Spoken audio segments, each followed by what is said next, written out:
தோழர்களுக்கு வணக்கம். எங்கள் மாமாவை பற்றி பேச என்னை கூப்பிட்டதில் ரொம்ப சந்தோஷம். அவர் எனக்கு மட்டும் மாமா இல்லை, ஆர்எஸ்எஸ்க்கும் மாமா, பிஜேபிக்கும் மாமா. மாமானா தப்பு எடுக்கக்கூடாது. மாண்புமிகு மானமிகு அதை நான் சொல்ல, சின்ன மாமா சொன்னான். இவங்களுக்கு இதே வேலை. இந்த தலைப்பில் எனக்கு பிரச்சனை இருக்குது. என்னென்னா, பெண்களின் மாண்பை காத்த மேதகவும் பாலியல் குற்றவாளி சீமானும். இப்போ மட்டும் யாராவது புலிகள் இருக்கணும். எப்படி நீங்கள் மேதகு இவங்க கூட ஒப்பிட்டு தலைப்பு வச்சு நம்ம தொத்தி அடிச்சிருப்பாங்க. ஒரு என்னென்ன கேட்டால், இப்போ நான் என்கிட்ட ஒருத்தர் கமெண்ட்டில் வரான், என்ன பாலியல் குற்றவாளின்ட்டீங்க? அவர் என்ன பாலியல் குற்றம் பண்ணார்? அவர் ஈழத்தில் போய் உங்களுக்காக போராடுறது தப்பாக உண்மையாக கமெண்ட் போகிறான், போஸ்ட் போட்டோன்னு. உங்கள் அண்ணன் ஈழத்துக்கு போனால் 5 நிமிஷம் இருந்தான், 10 நிமிஷம் இருந்தான், 7 நாள் இருந்தான், 7 மாதம் 7 வருஷம் எப்படியே இருந்தான். எப்படி போனான்? பிஜேபி கூட்டு போனாங்களா? ஆர்எஸ்எஸ் கூட்டு போனாங்களா? அதிமுக கூட்டு போனாங்களா? இல்லைன்னா மாநாடு எதை போட்டியா? மாடுகள் மாநாடு, எருமைகள் மாநாடு, நாய்கள் மாநாடு, ஏதாவது மாநாடு போட்டு போனியா? கருப்பு சட்டை கூட்டு போனாங்க, பெரியாரிஸ்ட் கூட்டு போனாங்க. இல்லைன்னா வீடியோ போட்டியா? ரீல்ஸுகள் கண்டுபிடிக்க முடியாத காலத்திலேயே பொண்டாட்டி நான் கெட்டவல்லடி, கேடு கெட்டவன், அதுவும் சட்டை அவுத்து போட்டு. நான் கேட்குறேன், நாம் தமிழர் தம்பிங்கிட்ட கேட்குறேன், அந்த காலத்தில் சட்டையை அவுத்து போட்டான், அவன் வீடியோ எடுத்தான். யார்கிட்ட எடுத்தான்? பொண்டாட்டின்றான். அந்த ஆளுக்கு எத்தனை கல்யாணம்? அப்போ கல்யாணம் ஆயிடுச்சு. அப்போ ஏதோ ஒரு பொண்ணுக்கிட்ட பொண்டாட்டின்னு சட்டையை அவுத்து போட்டு வீடியோ போட்டவன். இவன் புலிகளை பற்றி பேசுறான். இப்போ புலிகள் இருந்தால் நம்மளை அடிப்பாங்க. இவன் ஒரு ஆளுன்னு இவனை வச்சு நீங்கள் மேடை போடுறீங்களே அப்படின்னு இல்லைன்ற தைரியத்தில் அவன் என்னென்னமோ பேசுகிறான். இப்போ ஒன்றும் இல்லை, ஆர்எஸ்எஸ் கூட்டு ஐயா சொல்கிற மாதிரி ஜிம்மி போய் கடின்ற மாதிரி ஆர்எஸ்எஸ் கூட்டு இந்த கடி பாரதியார் பேரில் பெரியார கடின்னு கடிச்சுன்னு இருக்கிறாரு. சீமானோட வரலாறு நம்ம எடுக்கணும். சும்மா சாதாரணமாக பேசிடக்கூடாது. வரலாறு எங்க உடனே அவர் பிறந்ததுலாம் இல்லை. அவருக்கும் பாண்டிச்சேரிக்குமான வரலாறு தெரியுமா? இங்கே தீனான உட்காந்துக்கிறாரு. நம்ம ஒன்றும் சீமான் மாதிரி அவதூறு பரப்புறா இல்லை, ஆதாரத்தோடு சொல்லுவோம். அழுத்துவேலி தோப்பு, பாண்டிச்சேரியில் அழுத்துவேலி தோப்பு, நோடாங்கொப்பு, அரியாங்கொப்பு இருக்குது. நல்லா குடியை குடிச்சிட்டு ஆள்னு கிடப்பான ஆள். இப்போ போனீங்க கூட பழைய ஆள் இருப்பாங்க. சீமான்னு கேட்டால் அவங்க சொல்லுவாங்க, கிளாஸ் எடுப்பாங்க, அவரு அப்படி வாங்க அப்படின்னு. அது மட்டும் இல்லை, அவருக்கு அப்போதைக்கு ரூம் போடணுமா, ரூம் போட்டு எந்த அளவுக்கு அந்த ஆள் குடிப்பானா, குடிச்சிட்டு பெட்டில் ஒன்றுக்கு போயிடுவானா. நான் சொல்ல ஆள் இருக்கிறாங்க, நேரடியாக ஆதாரத்தோடு இருக்கிறாங்க. நம்ம சும்மா ஒன்று இவர் பாலியல் குற்றவாளி, இவர் அது இதுன்னு போய் சொல்ல, நேரடியாக பார்த்த கரும இருக்குது. அப்படி இப்படின்னு தப்பிச்சு எப்படியே வந்துட்டாரு. சரி, நீங்கள் என்ன தைரியமாக குற்றவாளின்றீங்க? குற்றம் என்ன பண்ணாரு? குற்றம் பண்ணாதான் ஏன் மன்னிப்பு கேட்டார்? 41 பேர் இறந்ததுல யாருக்கு லாபம் இல்லையோ, சீமானுக்கு பெரிய லாபம். அந்த நேரத்தில் ஒரு மன்னிப்பு கேட்டாருங்க. வாழ்க்கைக்கு எல்லாம் மறந்துட்டோம், கடந்து போயிட்டோம். மண்டியிடாத மானம் வீழ்ந்து விடாத வீரமா, அது மண்டி போடல, மல்லாக்க படுத்துருச்சு. மேலே பார்த்து எச்சு துப்பி அந்த எச்சு ரிட்டர்ன் வந்துருச்சு. அந்த அளவுக்கு ஒரு மானக்கட்ட வாழ்க்கை வாழ்ந்துருக்கிற மனுஷன். இல்லை, நம்ம தோழத்தை கேட்டேன், தோழர் பேசுறது ஏதாவது வரமுறைக்காருன்னு. இல்லை வரமுறை இல்லாமல் பேசினாதான் வரமுறைன்னு. ஆணவ படம் எடுக்க போன அசிஸ்டன்ட் பொம்மை துப்பாக்கி எடுத்து வச்சுட்டு அவர் சொல்ற கதையில நான் வர்றப்ப சொல்லுந்தார். எது ரொம்ப கடுப்பா இருந்துச்சுன்னா, தலைவர்கிட்ட கேட்டாராம். தலைவர் நீ போறப்ப என்ன வேணும்னு. இவர் சொன்னாராம், உங்க சமயக்காரனை கொடுத்துருங்க. மெஸ்ஸு தானே வச்சிருந்தாரு, மெஸ்ஸு வச்சிருந்தாரு, சமயக்காரனை கொடுத்துருங்க. அந்த அளவுக்கு திமிரா பேசுறேன். ஒரு ஆணவ படம் எடுக்க போனேன், நான் சொல்லலை, மறுபடியும் நானே சொல்றேன். என்னங்க நீங்க அவதூறு? நான் சொல்லலைங்க, நீங்க பிசுறுன்னீங்கல்ல. உங்க தங்கச்சி உங்களுக்காக மேடைக்கு மேடை யாரும் அப்படி பேசல. காளியம்மாள் அக்கா அவங்க மேல கருத்து முரண்பாடுனாலும் சீமானுக்கு விசுவாசமா இருந்தாங்க. எல்லா மேடையிலையும் வெளுத்து வாங்கினாங்க. அப்படியேப்பட்ட அக்காவை பிசுறுன்னு சொல்லிட்டு அது ஆடியோ லீக் ஆகுது. ஒரு மனுஷன் என்ன பண்ணும்? பிசுறுன்னு சொல்லிட்டு நான் சொல்லலன்னு சொல்லணும். ஆனா அந்த ஆள் என்ன சொன்னா தெரியுமா? மேடை நான் பிசுறுன்னு உசுறுன்னு மசுறுன்னு ஏன் இஷ்டம் ஆளு. அந்த பிசுறுன்னு சொன்ன காளியம்மா அக்கா மேடையில சொல்றாங்க, எங்கள் அண்ணன் 10 நிமிடம் தலைவரை சந்தித்தலே இவ்வளோ பெரிய மாற்றம். அன்னைக்கு மேடை விட்டு போனவங்க தான் அவங்க. 10 நிமிஷம் தான் பார்த்தாருன்னு அந்த கட்சிக்காரங்க சொல்றாங்க, நாங்க சொல்லலை, போய் சொல்லலை. 10 நிமிஷம் பார்த்தான்னு காளியம்மாக்கா சொன்னது வீடியோ ஆதாரம் இது. நேரம் வீடியோ தான் இந்த பக்கம் போட்டிருப்பேன் நான், இதை பாருங்கன்னு. 10 நிமிஷம் பார்த்துட்டு 10,000 கதை சொல்றான் அந்த ஆளு. அதுக்கப்புறம் ஒரு முக்கியமான சீமான்ட்ட எனக்கு எங்கள் மாமான்ற உரிமையில் நான் அவர்கிட்ட கவனிக்கிறது என்னென்னா, அடுத்தவன் பொண்டாட்டி, அடுத்தவன் லவ்வரு, அடுத்தவன் வீட்டில் பெண்கள் எப்படி இருக்கிறாங்க, அவங்க யாரு, அடுத்தவங்க பொண்டாட்டி அழகா இருக்கிறாங்களா இல்லையா, இதை பார்த்து வயிற்றெரிச்சல் படுறதுல சீமானை அடிச்சுக்கவே முடியாது. அதுவும் நான் போய் சொல்ல, சும்மா வாயில் வந்ததெல்லாம் சொல்ல. சீமான் நித்யானந்தாவை பார்த்து பொறாமப்பட்ட ஒரு ஆடியோ ஒன்று இருக்குது. அதாவது நித்யானந்தா பணம் வச்சிருக்கிறான்னு கூட ஒரு கோவம் வரலையா, ஃபிகர்லோட இருக்கிறானா, அதுவும் வெள்ளக்கார ஃபிகரா. இப்படி ஒரு ஆடியோ போடுறாங்க. அந்த ஆடியோ அவரை மறுக்கல. இவன் கேட்டா சொல்லுவான், நீங்க வந்து மிமிக்ரி பண்ணிட்டீங்க, நீங்க ஏஐ போட்டீங்கன்னுவாங்க. நாங்க மிமிக்ரி பண்றோம், ஏஐ போடணும்னா நாங்க இந்த கருமத்தை பண்றோம். நான் ஒரு மாமா வேலை பார்ப்பவன், ஆர்எஸ்எஸ் வாங்கி தின்பவன், அப்படி மிமிக்ரி பண்ண போறோம். ஒரு நித்யானந்தான்ற மாதிரி சாமியார் எந்த பொண்ணு கூட சுத்தி நிற்கிறான், எத்தனை பொண்ணு கூட சுத்துறான், அது வெள்ளைக்காரியா வெளிநாட்டுக்காரியா உள்ளூர்காரியா ஆராய்ச்சி பண்ற வேலை தான் சீமான் பண்ணுவான். இதுவும் நான் சொல்லல, அவரே சொன்னது. எதுவுமே நம்மள சும்மா அடிச்சு விடுறது இல்லை, அவன் வாய்க்கு அந்த பொய் கதை சொல்றது இல்லை. முக்கியமான ஒன்று நான் சொல்ல வந்ததில் முக்கியமான ஒன்று என்னன்னா, சீமான் இப்போ சமீபத்தில் சொன்னார், அதாவது எந்த பார்ப்பனிய எதிர்ப்பை வச்சு நீங்கள் ஒரு திராவிட கட்டிடத்தை உருவாக்குனீங்களோ அதே பார்ப்பனிய கடப்பாறையை வச்சு நான் உடைப்பானார். நீங்கள் யோசிக்கணும், ஒரு மனுஷன் எது கடப்பாறை யூஸ் பண்ணுறான்? பாப்பா இன்னைக்கு கடப்பாறை யூஸ் பண்ணான், அவன் மத்து தயிர் கடையிறது, குமுடி, இப்படி ஒரு வேட்டி, இப்படி தான் நான் இருந்தாலும் ஏன் கடப்பாறை யோசிச்சான்னு இருப்பான். அப்போ தான் நான் யோசித்தேன், அங்கே வரத்துக்கு முன்னாடி கேடி ராகவன் வீடியோ பார்த்துருப்பாரு. நல்ல ஒரு கடப்பாறையை பார்த்தோன்னா, கடப்பாறை என்ன பேசலாம், கடப்பாறை. அந்த கடப்பாறையை பார்த்த உடனே ஆளு கடப்பாறைன்னு எனக்கு கடப்பாறைன்னு ஞாபகம் வருது. சீமான் வந்து ஜெயிலில் இருக்கிறார், புதுச்சேரியில் ஜெயிலில் இருக்கிறார், 2009 வாக்கில் ஜெயிலில் இருக்கிறார்.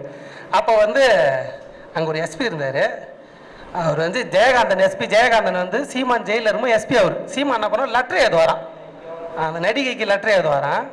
நான் யோசிக்கிறேன், இந்த ஆள் கவிஞனாச்சே பாடகனாச்சே என்ன எழுதியிருப்பான் அப்படின்னு நினச்சி சீமான் மாமா ஒரு கவிதை எழுதியிருப்பான் அந்த காலத்தில். கண்ணே காதலி, சிறையில் சேழந்த இந்த கடப்பாறையை கற்பனை கரண்ட் வைத்தே செயல்பட செய்கிறேன், இதனால் பாதிக்கப்பட்டது எனது கைகள் மட்டும்தான், கைகள் பாவம் இல்லையா, உடனடியாக வந்து சேரு. இப்படியாப்பட்ட கவிதைகள் ஏகல. ஏன்னா கடப்பாறையை வச்சு ஒரு பாப்பான் கடப்பாறை வச்சு இடிக்கிறப்ப ஒரு கடப்பாறை நினப்புல இருக்கிறவர் கடப்பாறை கவிதை எழுதுறாரு. கோச்சிக்காதீங்க, அந்த ஆள் செய்கிற ஆள் தான், தப்பா எடுத்துக்காதீங்க. இப்படி ஒரு கவிதை எழுதியிருக்கலாம், அந்த கவிதை காணாமல் போயிருக்கலாம், கிடைச்சா சந்தோஷமா இருக்கும், கிடைக்குதான்னு தேடிட்டு இருக்க, கூடிய சீக்கிரத்தில் கிடைச்சிடும். இதெல்லாம் பார்க்குற சீமானோட தம்பிங்க, டேய் நீ தைரியம் தான் வெளில வந்துருவியா, நீ யூடியூப் சேனலில் பேசுகிற, மேடையில் பேசுகிற, வெளியே வந்து பேசிடுவியா, நீ யார், நீ தைரியமான ஆளா, ஒண்டிக்கு ஒண்டி வருவியான்னாங்க. இதே அவங்க சீமான்ட்ட தான் கற்றுக்கணும். சீமான் அந்த மாதிரி தான் வார்த்தையை விட்டார். வீரலட்சுமி அக்கான்னு ஒருத்தவங்க, அவங்க புருஷனை ஒன் டு ஒன் அவர் சொல்கிறார், இடத்த நீ குறிக்கவா நான் குறிக்கவா, அந்தம்மா கடக்குன்னு போய் இடம் தேதி ரிங்கெலாம் கட்டிட்டு வந்துச்சு வா சண்டை போடவான்னா, உடனே நான் எலி கூடலாம் சண்டை போடுறதில்ல, புலி கூட தான் சண்டை போடுவேன். ஒரு நேருக்கு நேராக இடத்த குறித்து சண்டைக்கு வானா வரமாட்டான் ஆள். பாண்டிச்சேரியில் அவர் குடிக்கிற ரெகுலராக குடிக்கிற தோப்பில் அங்கேருந்து ஒரு 10 கிலோமீட்டருக்கு அண்ணாண்ட யாரையோ மர்டர் பண்ணிட்டுக்கிறாங்க. இவர் திருப்பு திருப்பு திருப்பு அங்கே போகாத, போன இடம் பிரச்சனை ஆயிடுன்னு அங்கேருந்து ஓடல சீமான். தைரியம் கொஞ்சம் கூட இல்லாத ஆள் சீமான். பாலியல் பொறுக்கி சீமான். இதில் முக்கியமான அவர் பாலியல் பொறுக்கின்னு எல்லாம் தெரிஞ்சு உலகத்திலே ஒரு கொடூரமான மானங்கட்ட வாழ்க்கை வாழறது யாருன்னா என் சின்ன மாமா சாட்டை தான். இதெல்லாம் தெரியாம இருந்தால் பரவாயில்ல, எல்லாம் தெரியும், இவன் எப்படியாப்பட்டவன் தெரியும், என்னென்ன பண்ணிக்கிறான் எல்லாம் தெரியும். தெரிஞ்சும் அவர் என்ன பண்ணாலும் அதுக்கு முட்டு கொடுக்குறதுக்கு இல்லை. மன்னிப்பு கேட்டால் மன்னிப்பு கேட்க தெரிஞ்சவன் பெரிய மனுஷன் வீடியோ போடுறது. அவர் பாலியல் பொறிக்குன்னா அந்தந்த வயசில் எங்கள் அண்ணன் அப்படி தான் இருப்பான்னு வீடியோ போடுறது. இப்படி ஒரு மானங்கெட்ட வாழ்க்கை வாழற சாட்டையை விட கேவலமான ஒரு வாழ்க்கை அமையக்கூடாது. அதுக்காக பாராட்டேன் அந்த ஆளை. சின்ன மாமான்னு பேர் சும்மா வச்சாங்க. வேற என்ன நிறைய எழுதி வச்சேன், கோவத்தில் மறந்துட்டேன்.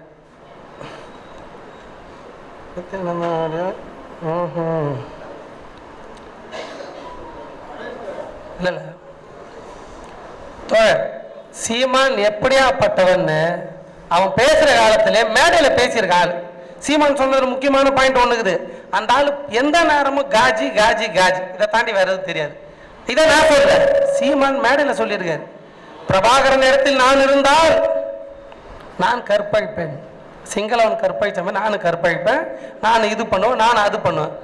புலிகள் இடத்துல போனவன் ஒரு போராளி, ஒரு பெரியாரிஸ்ட், இல்லை ஒரு சாதாரண மனுஷையா மக்களுக்காக போராடுற எவனாவது ஒரு பொண்ணை கற்பை பண்ணுவானா? அவனுக்கு காஜி இத்தனை பேர் கற்பழிக்கிறாங்களே, நமக்கு ஒரு சான்ஸ் கிடைச்சா நம்ம எத்தனை பேர் கற்பழிக்கலாம்? இதை நான் சொல்ல மேடையில் சொல்றது எப்படி ஒருத்தன் சொல்லலாம்? பிரபாகரன் எடுத்துனாருன்னா இன்னும் போராட்டத்தை வீரியம் ஆடிச்சிருப்பேன், இல்லை வேற வழியில் போராடி இருப்பேன், இல்லை நான் மனித வெடிகுண்டாயிருப்பேன் அப்படி சொல்லலாம். நானும் கற்பழிப்பேன்ற ஆளு. எந்த நேரமும் அதே எண்ணம், 24/7 அதே எண்ணம். நீங்கள் வேணா பாருங்க, சீமான் வந்து பெண்களை இப்போ ஒரு இடத்துல பேசுறப்ப நீ சரியான ஆண்மகனாக தான் பேசுவான். நாள் ஆண்மகன் ஒன்றும் ஆண்மகன் நல்ல ஆத்தாளுக்கு பிறந்தியான்னு கேட்பான்.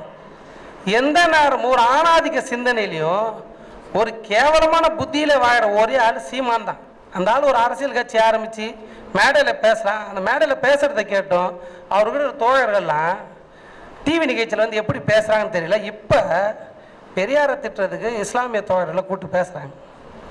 அம்மா கொஞ்சம் நீங்கள் அங்கே தம்பிகளோ தோழர்களோ தங்கைகளோ சாத்தானின் பிள்ளைகள் யாரை சொன்னான்? அந்த ஆள் இஸ்லாமியரை தான் சொன்னான். சாத்தானின் பிள்ளைகள்னு சொல்கிற ஆள். அப்போ நீங்கள்லாம் யார்? அதுக்கு மன்னிப்பு கேட்டான ஆள். இல்லை நான் பேசலை அப்படிலாம் பேசலைன்னு சொன்னான்னா சாத்தானின் பிள்ளைகள்னு சொல்லிட்டு உங்களையே கூப்பிட்டு உங்களையே பேச வைக்கிறான். அப்போ நீங்கள் கேள்வி எழுப்புறது இல்லையா? உங்கள் ஆள் மன்னிப்பு கேட்டுக்கிறான், எதுக்கு மன்னிப்பு கேட்டான்னு கேள்வி எழுப்புறது இல்லையா? அந்த டைம்ல உங்க ஆள் சட்டையெல்லாம் வீடியோ போட்டுக்கிறான். டேய் சட்டை இல்லாமல் எப்படா வீடியோ போடுற? அதுவும் டயலாக் கெட்டவன் இல்லை கேடு கெட்டவன். ஒரு சட்டை இல்லாமல் வீடியோ எதுக்கு போடணும்? சட்டையை ஒத்து போட்டு ஒரு அரசியல்வாதியோ இல்லை புலிகளோ போராளிகளோ பெரியாரை பேசுறனோ என்னவோ என்ன கரும RSS காரனா கூட இருக்கட்டும், சட்டை இல்லாமல் எப்படி வீடியோ போடல? நீ அந்த வீடியோல எப்படி எடுக்க தைரியம் வருது? எந்த மனநிலையில் இருக்கிற நீ?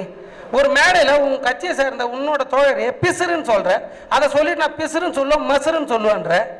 எங்க பார்த்தாலும் போற ஒரு மேடையில் கற்பழிப்புன்ற இப்படியாப்பட்ட பேச்சுகளை பேசிட்டு கடைசியில் எங்க வந்து நிற்கிறான் ஆளு?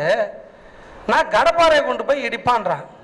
RSS அடிவரி ஆகிட்டு அப்பத்துல சொன்னார். ஏங்க அந்த ஆள் அப்படிதாங்க மாமாங்க, அவன் மாமா பையங்க, மாமா வேலை செய்கிறவங்க. மாமானா நீங்கள் இந்த வாட்டி தப்பாக எடுத்துக்கலாம், தப்பு இல்லை, மாண்புக்கு மானுங்களாம் இல்லை, மாமா வேலை தான் செய்கிற ஆள். அப்படியாப்பட்டவங்கிட்ட கேள்வி எழுப்பணும். இப்போ சமீபத்தில் சாட்டை துருப்பணும் இறங்கி விஜய் அடி அடிச்சுன்னு நமக்கு ஒரு சந்தேகம் வரலாம்.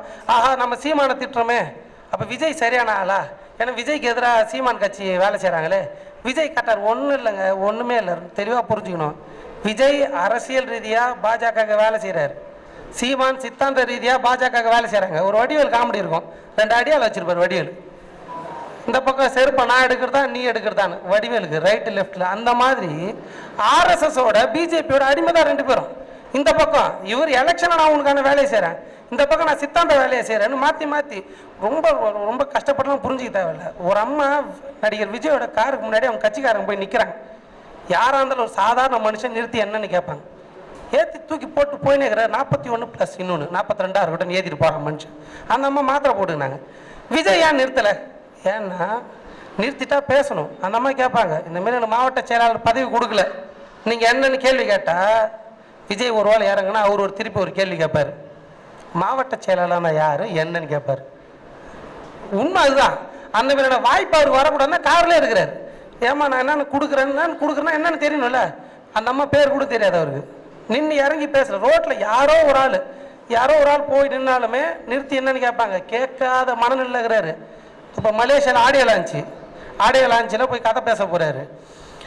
தொடர்ச்சியாக பெரியார் பேரை வச்சுக்கிட்டு மக்களை சீமான் ஒரு காலத்தில் ஏமாத்தினா இப்போ நேரடியாக எதிர்த்து போய் பெரியார் எதிர்ப்பான்ட்டான். இப்போ விஜய் பெரியார் பேரை வச்சுக்கிட்டு பெண்களை காரை விட்டு ஏற்றுற ஆள் மனுஷன். நீங்கள் யோசிச்சு பார்த்தீங்கன்னா விஜயை கவனிக்க வேண்டியது ரொம்ப முக்கியம். சீமானை இப்போ நம்ம திட்டுறோம், இன்னும் என்னோட அதிகமாக திட்டுறதுக்கு ஆள் ரெடியாக இருக்குது, மைனர்லாம் இருக்கிறாரு, வெயிட் பண்ணுகிறோம். ஆனால் இந்த இடத்துல சீமானை பேசுகிறப்ப விஜய் நம்ம கவனிக்க வேண்டியது இருக்குது. விஜய் அவ்வளோ அசால்ட்டாக லெஃப்ட்டில் டீல் பண்ணுற முடியாது. விஜய் ரொம்ப ஆபத்தாக போயின்னுக்கிறாரு. விஜய் கட்சியில் இருக்கிற ஒரு பெண் தோழர் சொல்கிறாங்க, விஜய்க்கு ஓட்டு போடலன்னா என் குடும்பத்தை விஷம் வச்சு கொண்டுருவான்னு. அது ரொம்ப சாதாரணமாக பேசுகிற விஷயம் இல்லை. விஜய் யாரை உருவாக்குறாருன்னு புரிஞ்சுக்கணும். ஒரு ரசிப்புத்தன்மையை ஒரு மாணவர்களை மக்கள்களை இளைஞர்களை என்னமா மாற்றுதுன்னு புரிஞ்சுக்கணும். ஈழத்தமிழர்கள் பிரபாகரன் போற வச்சு அதில் இருக்கிற பிம்பத்தை கட்டி எல்லாரையும் அவர் பக்கம் இழுத்து இன்னைக்கு பெரியாரை திட்ட அளவுக்கு ஒரு கூட்டத்தை உருவாக்கி இருக்கிறார் சீமான். அந்த டைமில் அது வேறவா இருந்துச்சு. அப்போ நம்ம கேட்குறப்ப நமக்கு உணர்ச்சி பொங்குச்சு. ஆனால் அது என்னவா மாறி இருக்குன்னு இருக்குல்ல. இன்னைக்கு பெரியாரை திட்டுறதுக்கும் இஸ்லாமியரை விட்டு பெரியாரை திட்டுறதுக்கும் பெரியார் வந்து எல்லாருக்கும் எதிரானவர்னு நிரூபிக்கிறதுக்கான வேலையை ஒரு சைடில் ஒரு ஆள் பார்த்துன்னுக்கிறான். இன்னைக்கு பெரியாரை வச்சு கட்சி ஆரம்பிச்சு 41 பேர் இறந்த பிறகும் மக்களை போய் பார்க்காம ஒரு பெண்ணை காரை விட்டு ஏற்றுற அளவுக்கு ஒரு ஆள் இருக்கார். நாளைக்கு அவரும் அதே இடத்துல வந்து பெரியாருங்கன்னு வேணான்னு தூக்கி போடுவார். இப்படியாப்பட்ட வேலையெல்லாம் தொடர்ச்சியாக பண்ணுறாங்க. தோழர்களே, எங்கள் மாமாவை பற்றி நிறைய பேசலான்னு வந்தேன். இன்னும் நிறைய பேர் இருக்கிறாங்க. எங்கள் மாமா எனக்கு மட்டும் மாமா இல்லை, இந்த ஊருக்கே மாமான்னு சொல்லி விடை பெறுகிறேன். நன்றி.